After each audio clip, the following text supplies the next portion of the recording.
Alright, folks, it's time for my official UFC 241 Cormier versus Miocic. You know what? There's just too many Croatians around here. I'm sorry. That's not just in the UFC. That's just life in general. But yeah, UFC 241. Talking about predictions video. Start with the main event here. I think it's obviously a pretty good place to start, if any. Dana Cormier, the defending heavyweight champion, taking on Stipe Miocic. Now, of course, we haven't seen Stipe in the octagon since he lost to Dana Cormier. It's been a while since his last fight. I can't recall exactly how long it has been. Has it been, at least over a year for sure since the last time we saw Stipe fight? And Cormier, he's been beating up a bunch of dudes in between. So, I don't think there's been much change here. I think Cormier is as good as he has been striking and grappling and wrestling since their last encounter.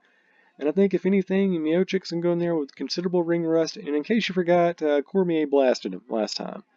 So, Miocic, even, during his successful title defenses against Ngannou and against Overeem, I mean, the dude's got a fairly suspect chin on him, right? Like, even Ngannou, when he was completely depleted and half dead in the fifth round, he was still, cracking his, jaw. And, even Overeem almost knocked him out in that one fight. So, I mean, Miocic, if he gets in close, and Cormier is very good at striking up close from the clinch. This guy, once he gets in there, he blows you up against the cage, starts throwing them bows, gets those uppercuts in there, gonna get dropped. So I think pretty much what we got going on here is second verse, same as the first. I think Cormier goes in there and he defeats Stipe by second round knockout. And of course, I think from there, the most logical thing to do would be to have a unification match between Cormier and John Jones for the heavyweight title, and also, well, I guess it for the heavyweight title, because John Jones at heavyweight is what we really all want to see. I mean, there's so many great possibilities there. I think the UFC, just for the marketing money, would probably want to do Cormier versus Lesnar next, but I doubt that's happening. And I think as a third possibility, Cormier versus Ngannou, I think would be a very, very entertaining matchup. I think it's actually a pretty good stylistic matchup for Ngannou. So there's that. So yeah, not a whole lot of drama there. I think Cormier goes in there and he does what Cormier does, and that is knock out white dudes. All right, time to take a look at our co-main events. We got Anthony Pettis taking on Nate Diaz. First time we've seen Nate Diaz in the octagon in a long time. In fact, it's been so long he's actually become pixelated. That's quite some time there. And of course, Anthony Pettis, he's a tough guy because you got to be tough to have Cabbage Patch dolls tattooed on your chest. All right, so I don't know if really the metrics here have much bearing. And this is a fight at, is it welterweight or lightweight? Okay, it's not telling us, not that it matters. It looks like the metrics favor Diaz, but Pettis, blah, blah, blah. I got the percentages here. I'm going to go with Nate Diaz wins a split decision on this one. I think Pettis has gone down a couple of stances. Nate Diaz, of course, I haven't seen him fight in a long time, so he's got some considerable ring rust on him. So, but his conditioning is still good. He's still, a fairly decent fighter. He's certainly a threat at 155 and 170. But yeah, I got Diaz winning a split decision here. I don't think it's going to be a terribly exciting matchup, but enough to kind of get him back in main event status, which is what the UFC wants for some reason. Yoel Romero. Remember Yoel Romero, no gay for Jesus, taking on Paulo Costa. This should be a pretty good match. Paulo Costa, he is lossless in the UFC competition. The metrics here look very, very good here. Lombard, no, I almost called him Hector Lombard. Ooh, that's a mistake. Romero is old and also pixelated, and Costa is young and he's a stud-looking guy right there. He's got some abs on him. Wouldn't mind washing those. I mean, I'm not gay. So yeah, Costa, he's won 92% of his fights by KO, 8% by subs, no decisions. So this guy, when they call him the eraser, they should call him the finisher because he finishes dudes. Average fight time, 5 minutes compared to 13 versus Romero. Significant strikes, really favoring Costa here. You know what? I'm not going to look at the grappling metrics. I'm going to go with Costa to win. I think he goes in there and he beats Yoel Romero, who'd like to cheat a lot and, throw some dirty punches. I think Costa catches him. I think he clips him, and I think he finishes him by a third round knee to the head. So that should be pretty entertaining. All right, the rest of the main card. We've got Super Sodiq Yusuff taking on Gabriel Mogli Benitez. And what does Mogli even mean? Like, that's a new term for me. All right, so we got these two young up-and-comers. We got Mexico taking on Nigeria to become Donald Trump's base least favorite ethnic group.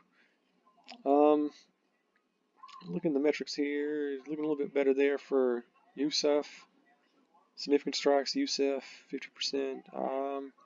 Grappling. Okay, so across the board, except for submissions, look at favors Yusuff. So I'm going to go with Yusuff to win by unanimous decision. Should be fairly entertaining. Not a whole lot to say on that one. Derek Brunson taking on Ian the Hurricane Heinisch. And that guy looks a lot like Randy Orton. It's kind of scary. Alright, so Derek Brunson 18-7. Ian is 12-1. Look at the metrics here. Slight height advantage for Brunson. Apparently Ian wins a lot of fights by decision. Average fight time is 15 minutes. A little bit better on significant strikes. I think it's all going to come down to grappling. Okay, so Ian, I think, definitely has the youth on his side. But Brunson, I think, is still probably the better grappler, and he's got the better striking. All right, I'm going to go with Derek Brunson with an upset here. I think he wins by second round knockout. He gets RKO'd there. I think that's quite fitting. All right, and very quickly, we're going to take a look at the what we got here, the prelims. Got Devontae Smith, King Cage taking on Cassius Clay Collard. So now they're just pulling random guys out of the audience at this point. I'm not really familiar with either of these two guys. Looks like Devontae's winning a lot by KO. Significant strikes. Oh, only 16.96 per fight. Oh, no, per minute per fight. So, yeah, he's a brawler. But also, he also has no defense. He's also absorbing 27.39 strikes per minute per round. So this guy, he's literally rock'em sock'em robots. And grappling favors Clay Collard. I think we know where this is headed. If a dude's going to get punched 27 times per minute in a fight, and his other guy is able to do 2.81 takedowns per 15 minutes, even though Devontae Smith does have 100% takedown accuracy, you know I'm going Clay Collard anyway. I think he's going to win by unanimous decision. Safe pick. Rafael Unsung Kao taking on Corey Sanhagen. Now, wasn't Unsung Kao like a champion, like some division like 2 years ago, and now he's doing prelim fights? Not that it matters. Actually, it does. I feel sorry for him. So one thing you gotta notice here, huge height differential. 5'11 versus 5'5 advantage for Corey. A major reach advantage for Corey. Metrics there, anything jumping out at me? Obviously, Corey landed more strikes per fight than Rafael. Let's see how the grappling goes. He's a better grappler, too. So, yeah, I think Corey goes in there, and I think he wins unanimous decision. I know it's a boring pick, but sounds safe. I'll go with it. Christos Giagos, the Spartan, taking on Drakkar Klose. They're just making up names. These are like WWE names now. And obviously he's from Michigan, as you can see, because he has the mitten on his breasticles. A lot of times I like to pick fights just by how dumb their tattoos are. Like, the stupider the tattoo, the more hope they lose. And it's a lot going on in the UFC, I can assure you that. Alright, metrics looking pretty similar here as far as height and reach. KO advantage goes towards Drakkar. Significant strikes goes towards Drakkar. Grappling favors Christian Giagos. I'm going to go with Giagos by, you guessed it, unanimous decision. I know I'm playing it very safe, but sometimes you got to play it safe. We got Manny Bermudez, who's 14-0, taking on Casey Kenny. A lot of ethnic minorities taking on really vanilla-looking white guys on this show. I think that might be some sort of, political statement. So anyway, Manny, he has got the 5'10" height advantage over against the 5'7" for Casey. Major reach advantage there, 71.5 inches for 68 inches. Also, if you notice there, a major leg reach advantage. Manny is 40 inches, and apparently Casey Kenny has no legs at all. So that's going to give Manny a very big advantage going into this one. Alright, significant strikes favors Casey. He's also eating a whole lot more punches per minute. Grappling favors Manny. I'm going to go for Manny by, and obviously with the 7.7 submission average per 15 minutes, I'm going to go with Manny to win this one by second round submission. Alright, so yeah, I think that's all of the regular matches, except for the early prelims where we got the women. So we'll do it. Not that it matters. We got Hannah Seifers taking on Jody Escobar. I don't know. I don't know anything about these people. It looks like we got a minor advantage in the metrics for Jody. Strikes advantage goes towards Hannah. Grappling. These people don't know how to grapple. So anyway, I'm gonna go with Jody just because she has a face that looks like she's ate a couple brick walls in her past life. Both these people look really depressed. They don't look like Ultimate Fighters. They look like people you see at like a Lilith Fair concert. Like these are people who get like the really bad tickets at an Indigo Girls show. But I'm gonna go with Jody to win by second round stoppage. Just doing it that way. We got Kyung Ho Kang, Mr. Perfect. Even though he does not have a perfect record, he's 15-8 and 1 no contest. So that's very misleading. Taking on Brandon Davis, who is nicknamed the Killer Bee, and he has a bunch of like calligraphy and like a poem on his side. So I want Kyung Ho Kang to win this one, just by sheer principle. I'm going to look at the metrics here. So it looks like Brandon Davis, the better striker offensively. Kyung Ho Ko better striker defensively. Also, Kyung Ho Ko is better on the grappling.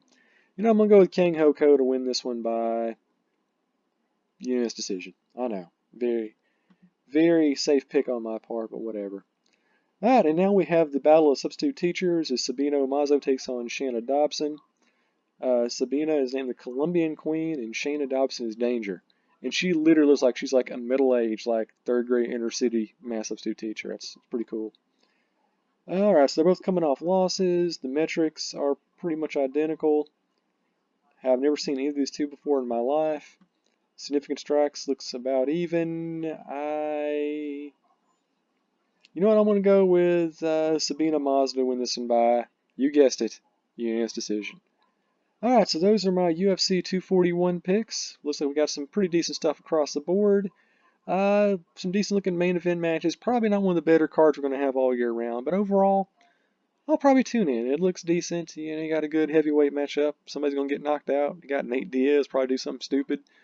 And the undercard should have some, you know, interesting technique on it, to say the least.